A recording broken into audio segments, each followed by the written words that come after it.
Hey, everybody, welcome back to Red Liberty Media. We have a special guest today. His name is Harrison Tinsley, and you're going to want to watch the whole entire episode. His story is going to impact you and what he is fighting for and what he's going through with his only son. This is what's coming to all of California. And so you need to be aware of it. And so, Harrison, thank you for coming on the show. And I want to give you the mic and allow you to elaborate on what's happening with your son. But real quick, I first met you and first got acquainted with your story just a couple of weeks ago when we were in Sacramento together for the lobby day with Jack Hibbs and California Family Council. And you actually gave your story up there, and I was blown away by what you were going through in California, in America, that the state is trying to take away your rights as a father. Am I right?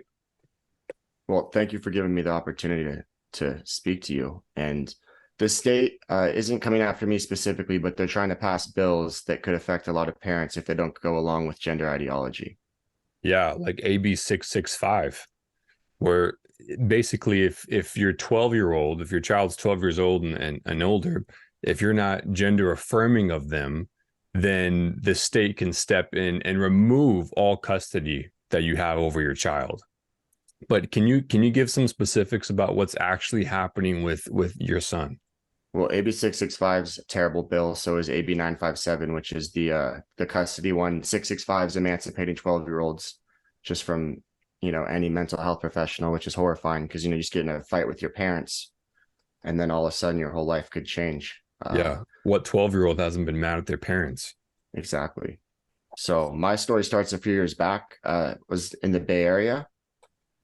I met a girl, sang her a song. We fell in love. We started dating.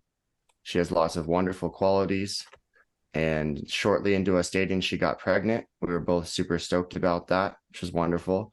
We never agreed politically, and I thought we could get past that. I think our country's become too polarized, though, nowadays, unfortunately. And she suffered from some mental illness problems, and as her pregnancy went on, she was very mean to me, constantly threatening me that I wouldn't see my son if this or that, if I wasn't who she wanted me to be politically. It got to a point where she broke up with me, sent me a cease and desist letter, and I didn't know when my son was born. Found out about a week after because social media. I filed in court 2 months later, and it took 13 more months just to meet him. So I finally got to meet him when he was 15 months old. Oh my gosh. Yeah, it was a really, really hard time, heartbreaking. It made me a stronger man, though, to be a better dad for him. Made me appreciate every second I have with him. When I have him now, I don't work. I just spend all my time with him. And from there, I got to meet him finally. It was incredible to meet him. They made it a little uncomfortable. It had to be supervised at first, not professionally, but, by her dad or whoever. And it was, they're watching you and taking notes. It made it harder to bond with my son, unfortunately. But I still did, and I pressed on, got to be with him on my own. Then I moved to the Bay Area, and I was pretty quickly awarded half custody of him, which was incredible. That was when he was like a year and a half old. After that, I started getting some serious defamation and harassment of me on social media and in real life from his mother. I was granted a restraining order. It was so serious, and his mom started to treat him, at least this is when I found out, as non-binary. She would be calling him they, them, and putting him in dresses and makeup. Not like every day, but enough that it's concerning. And well, just the fact that it happened one time is concerning. Correct. Yeah. It's heartbreaking to see your son having that done to him. How old was he when this started? Like 20 months, a little bit before he's 2. Wow. Yeah. It was hard to see for sure. I just made sure to let him know the truth and that God created only man and woman and that he's a boy. He'll always be a boy. And he's always said that he's a boy, wants to be a boy, loves being a little boy. He's so rambunctious. He's just like, he's the kind of kid that you see him, you're like, yeah, that's a boy. He's just crazy and hyper and he doesn't care about the mud. He loves all the sports, everything. So it's cool to see, and he'll stand up for himself. He'll yell and scream at you if you give him a girly toy or anything, and he's gonna be all right. But it was hard to see. So I brought all that to court, as well as his mother was arrested for a child endangerment and placed on a 5150 Mm. while Sawyer was with her, and she was not convicted of the charges, but she was charged with them originally. And family court's a much lower burden of proof than criminal, and it was San Francisco, and I thought there was Yeah. enough there between all those things that could maybe warrant a change in custody. I wanted him to be safe and happy with who he is. Yeah. So I got granted a 5-day trial. I was super confident about that, super thankful. Most people don't get that much time in family court. And, we had all these witnesses and evidence. And afterwards, the court decided that they were going to keep custody 50-50, that they wouldn't rule on gender, and that my son had to see the doctor that the mom preferred. Oh my gosh. Why did they say that? I can't speak for them. I know generally they do want both parents and kids' lives, and I'm sure they've seen worse. They see this sort of stuff every day, to be fair to them, but I don't think they made the correct decision. And I'm appealing that decision right now. And I'm just speaking out as much as I can to protect kids and protect parents' rights, because that's what we need right now, is courage. Exactly right. And courage is not the absence of fear, but it's doing the right thing in spite of being afraid. And I think so many people forget that. And also, there's a reason why I asked you to come on. I know you've been doing a lot of other shows and a lot of other interviews, and I think as far as like Red Liberty goes, and kind of my niche is, I want Christians to be involved, because for so long Christians stay out of anything political. And I think the enemy has said, well, fine, I know what we can do. We'll make gender political, we'll make marriage political, we'll make abortion political, because Christians don't want to be political. And your story, the fact that they're not going to even award you full custody of your child. I mean, any judge, any jury with common sense would say, yeah, I'm going to give Harrison full custody. And the fact that they're not shows you that they're governed by an ideology. And that ideology happens to be in complete contradiction to a Christian worldview. Because even on their own standards, I mean, the bills you mentioned before, is 957, 665, and the California legislature, they say that the child should be given custody to the gender affirming parent. Wouldn't you be the gender affirming parent then? Yeah, in my particular situation, Sawyer says he's a boy. I say he's a boy. He is a boy, and the mom's saying he's non-binary. So I actually spoke to the author of the bill, even, as well as some of the senators who support the bill, and they are all under the impression that it would give me full custody. And I think that's great. I'm skeptical to believe it'll actually work both ways. Yeah. And as well as, it's still a terrible bill, because it's going to tear so many families apart, of people just using their kid as a pawn and saying they're transgender to win in court. Now, if we know the California legislature, if we know the powers that be, that bill is really not for the gender affirming parent of like their actual gender. It's Right. for the parent that wants to indoctrinate. And you're affirming their actual gender. Well, sorry, you actually don't know their actual needs. So the state needs to step in and actually raise your child. That's what it's actually going to be. Yeah, it's a scary thought. They're really trying to tear apart families and take kids from parents. We can't let them. We need to stand up. We need to stop these bills.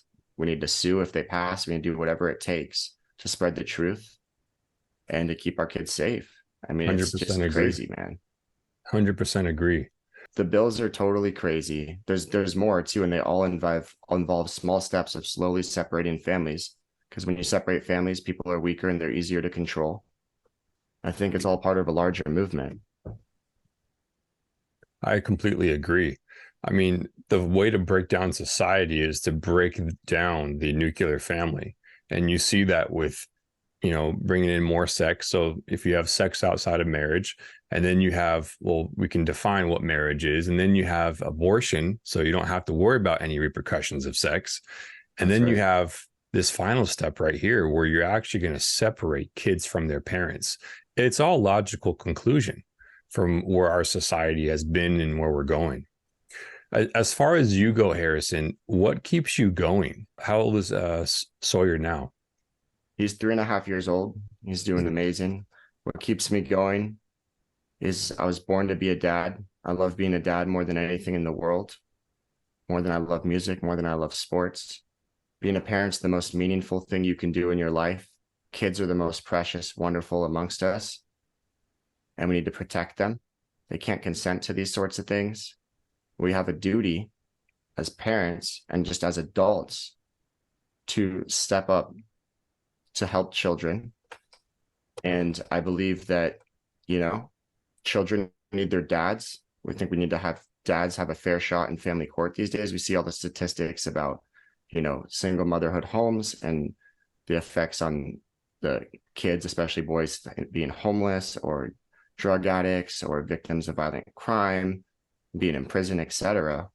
And I really think we need to start doing everything we can to make better decisions for society. Yeah. The having fathers in the home is the definition of a strong society. I saw this meme today. It says basically you give guys enjoyment, you give them entertainment, and they'll never revolt against you. And you got help me understand, like, for people who say, well, I don't engage in politics because I don't like it, it's political. Your story is very, very political, but it has a direct impact on your status as a father. What would you say to people who say, yeah, I don't do politics, or I don't even know your faith, but even Christians who, I know we were around a bunch of Christians on the lobby day, but even those who would say, I don't engage, what would you say to those people like that? I would say that we tried that. I would say that the Bible commands you to engage and to fight, to love God, you must hate evil. And it's at a point where this is seriously evil. I mean, we're harming children. We're at a point where history is going to look back upon us. Do you want to be remembered as the people that went along with mutilating and sterilizing children? Or do you want to be remembered as the people that said, no more, you will not hurt our children, you not take them from us. We're putting a line in the sand and we're going to protect the kids. I mean, to your question earlier, like what drives me, just speaking the truth. I know we need people to speak up. That's what we're lacking. Like you said, churches aren't speaking up. There's a few, but it's definitely more rare than common. But just everybody that believes it, right or left or whatever you believe, it shouldn't matter. We should all be able to come together and say, this is not okay. We will protect kids. Completely. It's definitely not a left or right issue. This is a moral issue. Yeah. What is in your experience, what is the fascination with the ideology and the left's ideology of these kids? Why do they care about kids' sexuality so much? It's an interesting question. I think for one, they've just bought into these ideas to sort of give people victimhood hierarchy status. And it kind of makes you like trendy in some way. Everyone wants to be some sort of transgender or gay something, right? Yeah. Virtue signal. Yeah, it's a virtue signal. And it's really dangerous.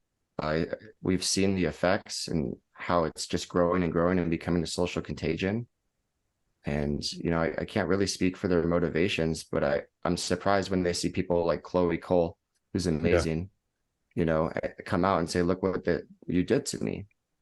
I wasn't old enough to understand that. This isn't okay. I don't understand how people don't see that and change their minds. Yeah, it's a lifetime decision made when you're not even able to make a lifetime decision. I saw this, picture and a graphic, and it was on Facebook, and it said, "I'm for allowing minors to drive drunk." I saw it. Yeah, they can identify that way, and it's so true. If we're going to allow them to mutilate their bodies, or even the state to mutilate their bodies, how come you won't allow them to drive drunk? How come you won't allow them to vote, do tobacco or alcohol, or join the military? Exactly. Live on their own. I mean, the ideology, this tweet the other day from this reverend in quotation marks, said that children don't belong to their parents. They belong to all of us. And that ideology is so evil. And we see that in, the top highest forms of our administration right now, not only in California, but also federally. And what's the difference between our children and your children? Because the whole ideology is the state knows better than you. What do you have to say to that? The first thing I would say to that is that you cannot comprehend the amount of love you have for your own child. It transcends the amount of love you even knew you could feel. It's the most beautiful, amazing thing there is. I love Sawyer so much. And I never really understood how much my parents love me until I became a dad, because it is just that profound. And quite frankly, the state or the schools or whoever can pretend that they're looking out for your child. But at the end of the day, parents have a right to raise their children. Parents know what's best for their children, and they love their children more than the state ever will. Completely agree. As you're talking, it reminds me of God's love for us, that the Father, and how you're fighting for your son Sawyer, that the Father in heaven is literally fighting that way and even harder for all of us to buy us back from the enemy. It gives me chills. It does. It does. Because, I'm looking forward to being a dad one day. And I always hear people say, you'll never know how much God loves you, but you'll get a better idea when you become a father. And actually, this morning, I was praying for my future kids. And I was like, Lord, I know I don't have kids yet, but can you at least deposit this like into their prayer account for me until they actually come? And it was a moving experience, because you got to really experience and say, wow, there's somebody more important than me. Like, I would lay down my life for my kids. And you're that type of parent. And I don't think the state's going to lay down their life for their kids. Yeah, that's exactly right. They're not going to lay down their life for your kids. They're not going to take care of them. They're not going to hold them at night. They're not going to play with them all day. I mean, we really need strong men to start standing up. There's all these amazing moms, and they're some of the most incredible people I've ever met. And it's so awesome to see. But there's a lack of men standing up. Yeah. And we need men and women side by side. And I think if we start to do that, things are going to start to change. I completely agree. I think the final step in what the left wants, and when I say the left, I'm not talking about Democrat or Republican, I'm talking about an ideology, is that they want to take away your kids. I pray it doesn't get to that point before we wake up, but it might get to that point, because everything else is not there yet. But the moment the government says, and they come to your door and say, guess what? You don't know how to raise your kids, we're taking them. That is when parents will wake up finally. I pray it doesn't get to that point, though. Harrison, where can people go to support you, to hear about your story? What's the best way that we can support you? You can follow me on any social media at Harrison Tinsley. I appreciate every single message and prayer, all the support. I'm not going to let anybody down, and I'm not going to let my son down. And there's also a Give, Send, Go for attorney's fees. It's Give, Send, Go at Saving Sawyer. And we really need to speak up. If you start to tell the truth, you'll feel the freedom that gives you, whether it's at home or at work. You're not free if you're constantly living in a lie. You need to be courageous in your life. Amen. Amen. Well, Harrison, thank you for coming on. I pray that your son will be a dad just like you one day. I think he has a great dad, and I think more men could learn from you in the way that you're fighting for your son. Before we sign off, is there anything else? I want to give you the mic one last time. Is there anything else that you would want to say? Thank you for saying all that. And Sawyer always says he wants to be a dad one day. I ask him how many Sawyers he wants. He usually says 6 or more. It's just pretty cool to hear. That's pretty based. Yeah, it's awesome. And as far as a sending out message, Everybody needs to be brave. This is the moment in history. Every time you've watched Star Wars or Lord of the Rings or Harry Potter and thought, I would be the good guy, I would be the hero, this is your opportunity to be that. If you keep going along with this and staying quiet in spite of believing that it's wrong, you will be looked back as one of the bad guys, as the Empire, as the villains. You need to be courageous for such a time as this. Let's save the kids. Love it. God's children are not for sale. Well, Harrison, thank you for coming on. Guys, please share this video, like this, subscribe to Red Liberty Media, and share this far and wide. Harrison's story with Sawyer needs to get out, and people need to wake up. God bless you all, and I'll see you later.